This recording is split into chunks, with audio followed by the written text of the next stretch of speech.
Ladies and gentlemen, hello and welcome to At Last. I am Stylosa, and there has been a beautiful update on the Overwatch PTR last night. Oh my god. It includes loads of lovely stuff, but it also includes this glorious thing.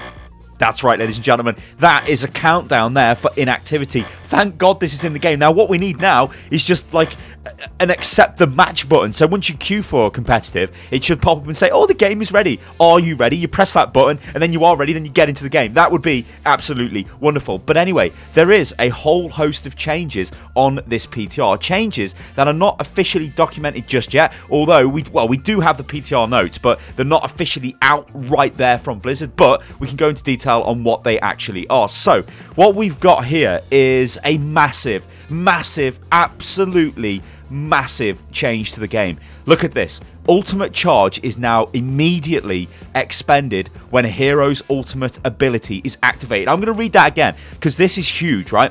Ultimate charge is now immediately expended when a hero's ultimate ability is activated, instead of being depleted over a short period of time. So what the hell does this mean? Well, this means when Soldier presses Q or whatever it is on the consoles to activate his ultimate and then starts firing, yeah, and then he gets immediately killed, oh, it doesn't really matter because Soldier's probably still got his ultimate, or he's got loads of his ultimate left. It's only going to take a couple of shots and then he's going to recharge. Or Genji. Like, in my mind, Genji has been one of the ones which it always seems to happen. You'll hear Genji pull out his Dragon Blade and then you kill him, right? Because the best way to deal with a Dragon Blade in Genji is to either, well, I guess run away, put him to sleep with an Ana sleep, use some sort of defensive ult, or just turn around and kill him. And a lot of the time you can turn around and kill him. And you would have been there, guys, because I know I've been there, where if I've been playing McCree, I land a beautiful shot and I kill him. It's like, nice, he's just whipped his blade out and I've blown him away. It's like, awesome. But actually, he's still got his ultimate. And then the next fight, he just comes back and whips his blade out again and starts slashing everybody up. It's like, well, what the? This is insane. Utterly insane. So this is going away. As soon as you press Q, that's it. The game is like, all right, you want to use your ultimate. It's gone. It's absolutely gone. Now, there are some heroes this might affect in a strange way. Heroes like Reinhardt and Lucio. So Reinhardt, when he goes to use his ultimate, there is wind-up time. And this is why I think Lucio is going to suffer as well. Ultimates that have a wind-up time. So things like Dragon Blade, you just whip that out straight away. Things like Tac Visor, you just turn it on straight away and start blasting, right? However, Earth Shatter, Reinhardt lifts his hammer up into the air and he shouts about whatever the hell he's going to do, and then he starts bringing his hammer down. Well, if McCree throws his flashbang in, or some sort of other interrupt hits the Reinhardt, then his ultimate's gone, and that's kind of a little bit harsh. It's like, oh dear. But Lucio's probably going to be the one we're going to see more often, because Lucio is played a hell of a lot, and when Lucio goes to drop the beat, jumps up in the air, doesn't he? He's like, break it down or whatever. Does he? I forgot what he shouts. What does he shout? Break it down, right? I don't know. It's probably skin dependent. But whenever he goes to drop the beat, ladies and gentlemen, he jumps up in the air, doesn't he? And then he smashes his sonic amplifier into the ground to activate the ult. But often you can kill him before he does this, and it's actually quite a good thing to do, because Lucio comes flying in and he's going to drop the beat and you kill him before that. That's awesome. However, he would still have dropped the beat because he didn't actually hit the floor, so he's still got the ultimate. Now though, it's totally gone. This is awesome for a couple of reasons, and not just the Lucio thing, and also I think that's like, but the fact that your ultimate, right, is so integral to the part to this game. Your ultimate use wins games of Overwatch, yeah? So it is not fair that somebody commits to an ultimate and then gets killed, but actually still has that ultimate. So this is a much-needed change. If you guys follow me on Twitter, you'll notice I was like, is this real life? Because, yeah, is this real life? It is a huge change. And I don't think anybody could really disagree with this being, say this is a bad change, or even just disagree with it. I think this is a good change, and it's a long time coming.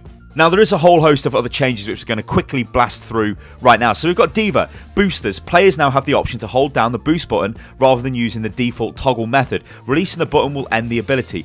The hold boosters option can be found under the controls tab in the options menu. Then select Deva from the drop down menu. So yeah, we knew this was coming. We covered this in another video. Jeff Goodman said this was coming, and it's here pretty soon, actually. I didn't think it'd take this little time to actually hit the live service. Well, hit the PTR. So this is basically confirming that they'd already implemented this before it was kind of asked about on the forums, I think.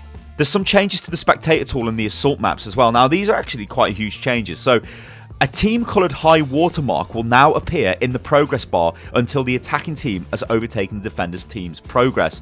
When capturing an objective, the progress bar is now broken into 3 segments.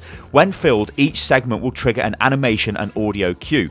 The the number of defenders currently on the objective will now be displayed with the attack account just below the progress bar, and spectating team colours are now visible in the capture point progress bar on Assault Escort and Assault Escort maps. Now these are all much needed changes to make it more clear to spectators and obviously to people playing the game what the hell is going on, but I think this is more so for spectators because this is kind of the first wave of stuff we're seeing coming into the game for Overwatch League preparation, and by that I mean making the game more easy to watch. So this stuff, making the UI clearer, obviously spectators with the team colours now visible in the capture point progress bar, it's all good stuff. So we will see more of this stuff in the future as well. Competitive play. So fixed an issue that caused matches to end in a draw when both teams won their first attacking rounds in overtime on Hanamura, Horizon Lunar Colony, Temple of Anubis or Volskaya Industries. Now I've never actually seen this happen, but it was an issue and it's been fixed, so that is good. Then we've got a general fix. This is fixed a bug that allowed muted players to become unmuted after leaving and rejoining the same match. There's also a fix to AI, fixed a bug that caused bots to get trapped in a movement loop after taking the tunnel under the capture point on the university section of Oasis, a very specific change there. And then we've got a bunch of fixes to heroes, and we'll just quickly blast through these. So fixed a bug that prevented Diva's projectile speed slider from appearing in custom game settings. Fixed a bug that caused Lucio's soccer ball to fly off in the wrong direction when activating his juggle emote at 30 FPS. I mean, what?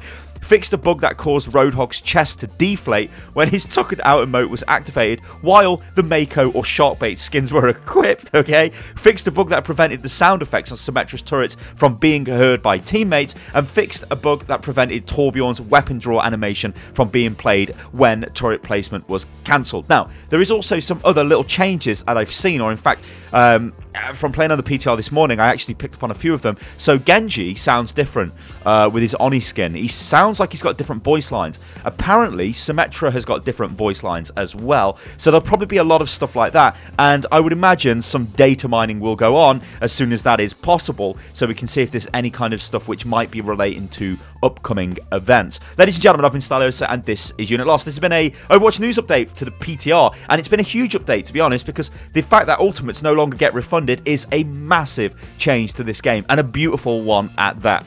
Alright guys, you can follow me on Twitter, which is at Unit Lost Gaming. Remember, subscribe to the channel if you enjoyed the video, then like the video, join the Discord, which is discord.gg/Unit Lost, and I will catch you on the next one.